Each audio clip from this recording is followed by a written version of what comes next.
அனைவருக்கும் வணக்கம். ஓம் ஸ்ரீ லக்ஷ்மி நாராயண மேட்ரிமோனி சார்பாக உங்களை அன்புடன் வரவேற்கிறோம். இன்றைய வரன்களை பார்க்கலாம் வாங்க. அதற்கு முன்னாடி நமது சேனலை யாராவது முதல் தடவை பார்க்குறவங்களா இருந்தால் ஒரு சப்ஸ்கிரைபர் பெல்லை கிளிக் பண்ணி வச்சுக்கோங்க.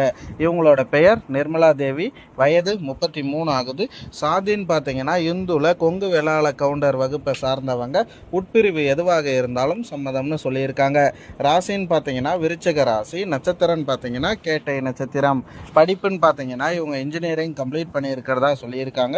வேலைன்னு பார்த்தீங்கன்னா ஒர்க் ஃப்ரம் ஹோமில் ஒர்க் பண்ணிட்டு இருக்காங்க. மாதம் 20,000 சம்பாதிக்கிறதாகவும் சொல்லியிருக்காங்க. திருமண நிலைன்னு பார்த்தீங்கன்னாக்கா இவங்களுக்கு முதல் மனம்தான். இவங்களோட எதிர்பார்ப்பு என்னன்னு பார்த்தீங்கன்னாக்கா வரக்கூடிய கணவர் படித்து முடிச்சுட்டு நல்ல வேலையில் இருந்தால் முன்னுரிமை அதிகம்னு சொல்லியிருக்காங்க. அல்லது வேலையில் இருக்கணும், நிரந்தர வேலையில் இருக்கணும்னு சொல்லி எதிர்பார்த்துட்டு இருக்காங்க. இவங்களுக்கு செவ்வாய் தோஷம் இருக்கிறதுனால தான் இவ்வளோ நாள் வரன் முடியாமல் தள்ளி போயிருக்கிறதா இவங்க அப்பா அம்மா சொல்லியிருக்கிறாங்க. செவ்வாய் தோஷத்தில் உள்ள மாப்பிள்ளையாக இருந்தாலும் ஓகே, அல்லது பரிகாரம் பண்ணிட்டு கல்யாணம் பண்ணிக்கக்கூடியவங்களாக இருந்தாலும் ஓகேன்னு சொல்லியிருக்கிறாங்க. பொண்ணுக்கு 15 சவரன் வரைக்கும் நகைப்பட்டு கொடுக்குறதா சொல்லியிருக்காங்க. பையனுக்கு 5 சவரன் போடுறதாகவும் சொல்லியிருக்கிறாங்க. இவங்க கூட பிறந்தவங்க ஒரு அண்ணா ஒரு அக்கா 2 பேருமே மனம் முடிச்சு எல்லாம் தனித்தனியாக வசிக்கிறதாகவும் சொல்லியிருக்கிறாங்க. பொண்ணோட வசதின்னு பார்த்தீங்கன்னா நடுத்தர குடும்பத்தை சார்ந்தவங்க தான். சொந்த வீடு இருக்கிறதா சொல்லியிருக்காங்க. விவசாய நிலம் 5 ஏக்கர் இருக்கிறதாவும் சொல்லியிருக்கிறாங்க. இவங்க ஜோசியம் ஜாதகம் எதுவுமே பார்க்காம மனம் முடிக்க தயாராக இருக்கிறதா சொல்லியிருக்காங்க.